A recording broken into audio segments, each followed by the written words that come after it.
My name is Anita Sengupta, and my Twitter handle is @Dr_Astro. I am an engineer and a project manager at NASA's Jet Propulsion Laboratory, which is the primary NASA center for robotic exploration of our solar system, actually, and it's located in Pasadena, California. My profession is aerospace engineering, and I'm currently a senior systems engineer and a project manager at NASA's Jet Propulsion Laboratory. So I decided to have a career in space exploration basically since I was a little kid. I was a huge fan of science fiction. I used to watch Star Trek and Doctor Who with my dad, and so I kind of knew I wanted to be involved in the space program in some capacity. So as I grew up, I kind of made the decision, do I want to do astronomy, astrophysics, or engineering? And I ended up deciding engineering because I like to build things, I like to create new things, and engineering seemed like the best combination of space exploration, scientific intellectual curiosity, and actually working with your hands. So the way I got into the space program basically was by studying aerospace engineering. So by definition, if you get a degree in aerospace engineering, you're either going to work on the development of aircraft or the development of spacecraft. And so I obviously wanted to work on the development of spacecraft, or at least space exploration missions. And so after getting my bachelor's degree in aerospace engineering, I went to work on the development actually of the Delta IV launch vehicle. I worked on space shuttle, all of this in the private aerospace industry. So we want to understand, how did the planet Mars evolve the way that it did? When it was once warm and wet, could it have supported life? Does it still support life today? And the way we answer those questions is by sending spacecraft to both orbit Mars, as well as rovers and landers to explore the surface of the planet. And so that's what we do at NASA. That's what a lot of the other space agencies are attempting to do as well. So I think NASA is very important for the country and for the planet, and that's because space exploration inspires people. It inspires people to do amazing things, I mean, both from a technology perspective, as well as understanding our place in the universe, as well as understanding sort of the formation of life in this solar system, and potentially, we don't know what else is out there in the rest of the universe. And it just kind of instills in people the sense that there's something much bigger than us out there, and there's something which binds all of us. And when you look at things from a sort of a universal perspective, it gives you a better perspective of life, and I think it makes you a better person, a better citizen.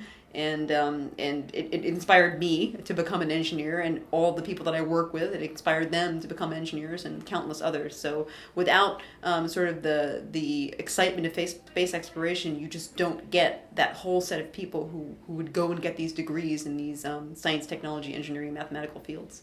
The difficulty of going to Mars is in part to get there. It's quite far away. It takes anywhere from 7 to 9 months to actually get there. But the real challenge of Mars is landing on the surface of the planet. So my involvement in the Mars Science Laboratory mission, which landed Curiosity rover, started back in 2005.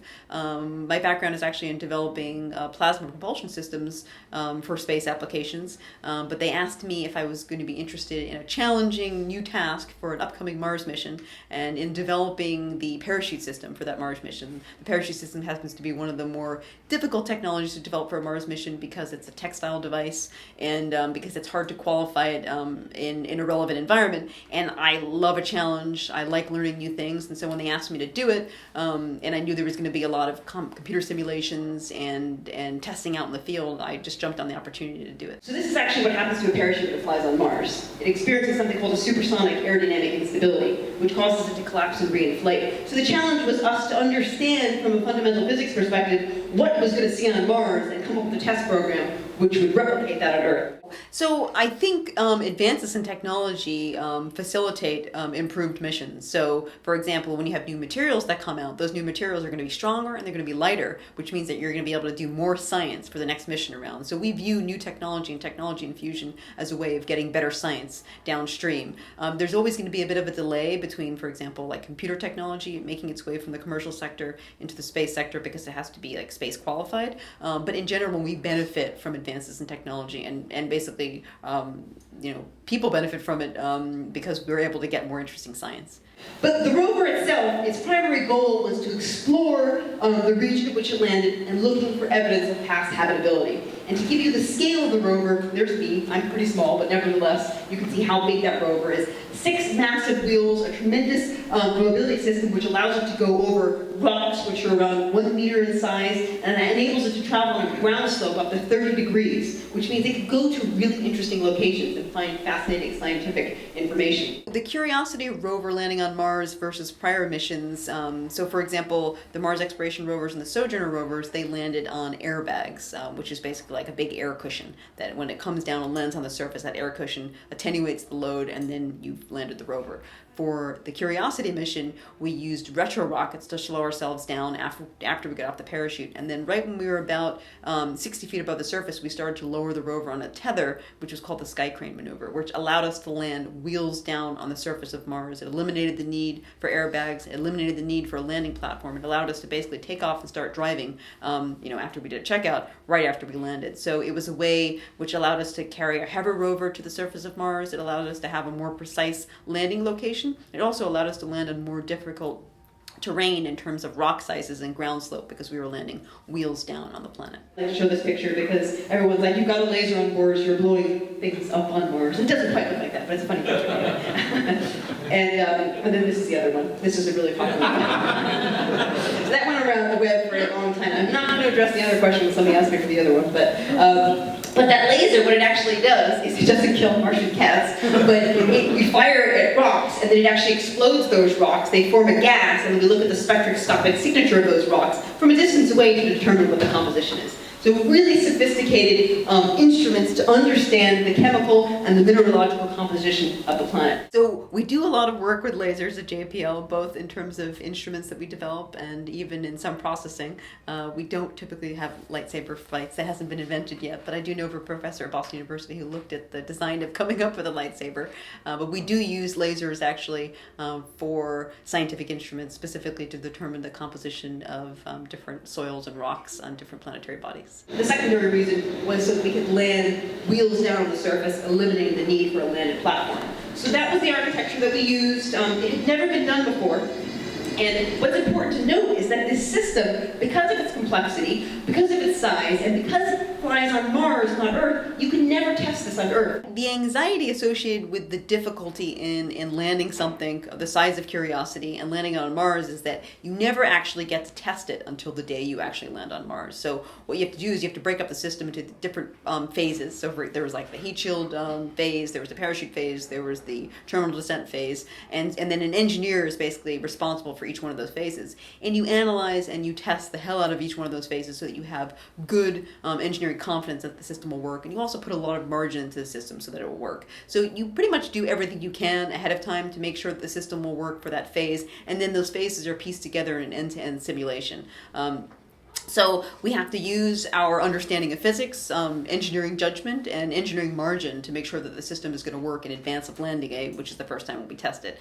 And I don't think you can't live in fear and you can't live with anxiety because then you would never do anything. So I think our approach for this mission, and it's kind of a tagline, is to dare mighty things and to go off and do them. But you can't be risk averse in life because if you were, you would never get out of the bed every morning. So I don't really think we were always concerned. We're always using best engineering practices, but I would say we didn't really face anxiety until probably the night of landing, when naturally you're going to feel nervous because you don't know what's going to happen. You can always get a bad day on Mars, which means that you're outside of the parameters that you designed for, but you can never be 100%. You can only be 99.99%. We launched it in November of 2011. It was a successful launch, which was obviously very successful before our global launch pad. So 8.5 months of travel, cruise to the destination of Mars, and then finally on August 5th is landing night. And we had this unique opportunity on this mission where we had a camera on the underside of the rover looking down at the surface of the planet. And the first image that came up after landing was this. The rover was commanded to take a picture of itself. And of course, when we saw this, we were ecstatic, jumping and screaming in the room because this means it worked. Our great fear was that the tether wouldn't get caught in the rover and be dragged across the surface of the planet. That didn't happen, thank goodness. But so it was successful. And so this was us in the control room at the end of landing. So you can imagine we were quite happy in our Best Buy outfits. Nice to say. On landing night, we're all gathered, all the EDL people were gathered in the EDL control room, and which was nice because we got together with everyone that we worked with over the past 7 years or so, all in one room, all for a 1 hour time interval, basically. And I think I'd say we were all relatively calm, because since it's an autonomous system, there's nothing you can do at that point. It's been, flying for 8 months, so it's going in regardless of what you do and what you say at that point. And I think we were all hoping that we weren't going to face some kind of anomaly, like incredibly strong winds that day on Mars, or an incredibly thin atmosphere that day on Mars, and we're all hoping that was going to happen. And I think the really interesting part was that there was roughly a 15-minute time delay. So every time we would see something, it was actually 15 minutes in the past. So when we hit the atmospheric entry point, that was actually 15 minutes in the past, and the rover had already landed. And that sunk into everybody relatively quickly, like, oh my goodness, it's actually already landed, even though now we're seeing 15 minutes in the past. So it was kind of like time travel in that sense. But so I think it was serene, but also a little minor state of shock at the same time. So for my new project, is something, once again, totally different. I believe in kind of doing a career change every couple of years. And so now I'm working on developing an atomic physics experiment for the International Space Station. It's called the Cold Atom Laboratory. And what we're going to be demonstrating is laser cooling on orbit and making basically an ultra-cold quantum gas inside the International Space Station. And ultra-cold quantum gases is actually the state that we believe the universe was in when it first formed. So we're looking at understanding the fundamental physics associated with the ultra-cold quantum gases, and we're going to be creating one of these gases down to a temperature of 100 picokelvin, which is 100 times 10 to the minus 12 Kelvin. And at this temperature range, particles, mass actually stops behaving as particles, and it starts to behave as matter waves. And so we're going to find potentially some really interesting quantum physics. I would like to see more women involved in science and engineering fields, and that needs to start basically when you're a kid. So it needs to start in grade school, middle school, high school. So I encourage girls to join things like first robotics competition or any kind of engineering type of competition earlier on in life, so that they feel more comfortable working with their hands, feel more comfortable working with technical subject matter. In the landing site where we landed in Gale Crater, we see a pH neutral environment, which means that it's far more habitable for life as we know it, and the range of life forms that can be supported in that environment. I'm not sure if life exists elsewhere in the universe, but my personal opinion is that the universe is so vast that it seems probabilistically unlikely that we're the only life forms in the universe. I think as we continue to explore our own solar system, there's all kinds of interesting planets or planet bodies that we haven't visited, like Europa and Enceladus, which may have organics in them, so we may even find some kind of microbial life forms there, and who knows what else is out there in the universe. So my personal opinion is that it's unlikely that we could be the only life forms in the universe, and large reason why we explore the things that we do as space explorers is to understand if we are the only life in the universe and understand our place in the universe.